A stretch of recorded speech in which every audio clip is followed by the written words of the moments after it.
तेरो मुख औँसीको रात जस्तै अँध्यारो पारेर बस्यो कि आज त्यसको लागि पल्टन जान लागेको रे कि आइ हाय सोल्टिनीहरू हामी त हेर सोल्टिनी आज म पल्टन जाने दिन यस्तो अँध्यारो मुख नबनाऊ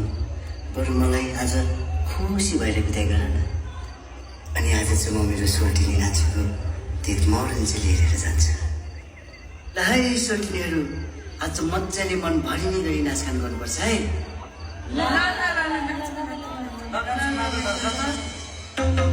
ल